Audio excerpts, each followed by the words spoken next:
Alright, y'all, welcome back to my channel. Today, I want to go over the Discover checking account. I'm just going to walk y'all through kind of how they got their checking account set up, what their fees are, and just kind of give y'all a basic description of it. That way, if y'all are looking for a checking account, maybe y'all will look into it and do your research and see if you need a checking account or not. Anyhow, with that being said, let's get into it. So I got it pulled up here, the Discover checking account.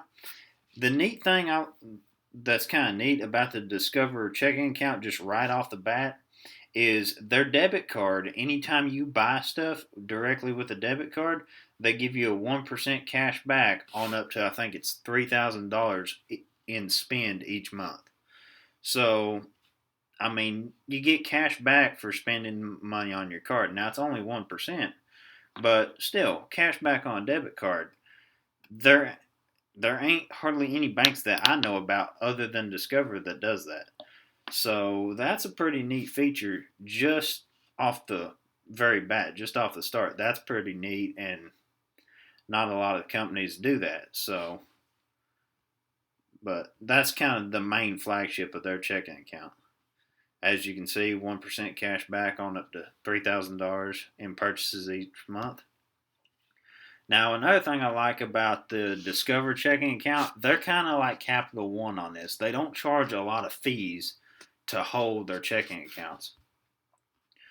So, as you can see right here, no monthly maintenance fee. um, so, the monthly maintenance fees at a lot of banks, like for example, Bank of America, which I need to do a video on some of their accounts. That way, y'all can kind of get an idea of what fees they may charge versus a bank like Discover. So, but as you can see, $0 monthly maintenance fees, standard checks they don't charge you for. Uh, so I mean they don't charge you for a whole lot. Da da da. There's just some of their kind of advantages. 1% cash back. Again, that is probably the biggest highlight of this. Oh, and another thing, the Discover checking account has a $0 minimum balance. You can open one up with like $1. So they're kind of like Capital One in that deal. They don't require you to have a lot of money up front to get in with them. So that's pretty nice. If you don't make a lot of money or don't have a lot of money, it's not a big deal. You can open an account up pretty easy with them. As you can see, no no monthly maintenance fee. Okay, I didn't notice this part either, but no activity requirements. So on certain banks with their checking accounts, they require you to do so many transactions with that checking account per month, or they will close the checking account out. Discover doesn't do that. And then no fee for insufficient funds.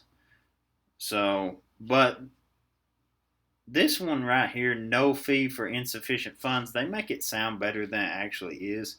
Because in reality, if you got insufficient funds, they're just not going to let the transaction go through in the first place. So, I mean, yeah, that's kind of nice, but they're overhyping the reality. Which, I mean, they're going to do that. And then if you need official like cashier's checks, they don't charge you for those. The ACH transfers, which I don't know of a lot of banks that charge ACH transfers. So I haven't personally heard of a lot of banks doing that, but again, I haven't looked into like a Bank of America. I may be completely wrong about that. But Discover don't charge you for that.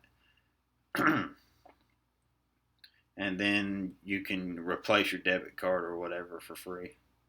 So, and they show you, give you an example of kind of how much in cash back they that you can earn, and just a lot. A lot of online banks do this. They're like 60,000 plus fee-free ATMs. You know how nice that is. Sometimes these fee-free ATMs tend to be like in the back of like an Easy Mart. the little ATM kiosks.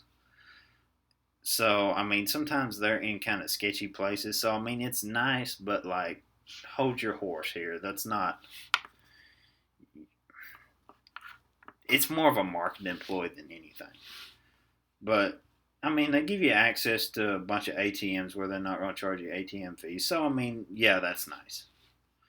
And then Zelle, which again, so I mean, their checking accounts, it's they're a really bland checking account. They're not like real hyped up, and there's not just massive benefits for them. But they're not a bad checking account. They're certainly better than, like I say, for example, like a Bank of America or something like that, or a U.S. bank or something. Their fees are a little bit more limited. Now that's not to say they don't have hidden fees buried in the paperwork somewhere, because damn near every bank that I can think of is going to have fees for their checking and savings accounts that you don't know about, that's buried somewhere, that if you make that kind of transaction, they will slap you with a fee.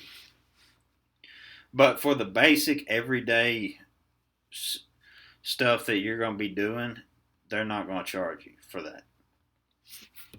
So, I mean, that's kind of it about the Discover checking account. Again, not like anything super flashy or super fancy. They're just I would put them as like a cheap, decent checking account. And again, the main thing they got going for them is a cashback debit card. Again, I don't know of hardly any banks that do this other than Discover. Not saying there ain't like smaller credit unions or smaller banks that do this, because I'm sure there are. I just am not currently aware of any. So, with that being said, y'all, that's kind of my just quick review of the Discover checking account and stuff. If you go to look at one of these things to be like, yeah, I think I might open it, do your research, dig into it, see if you can find some fine print and sniff out some more fees. Because again, I promise you, there's probably fees that I don't know about that I couldn't find. So with that being said, y'all, I'm gonna get off here, and y'all have a good one. I'll talk to y'all next time.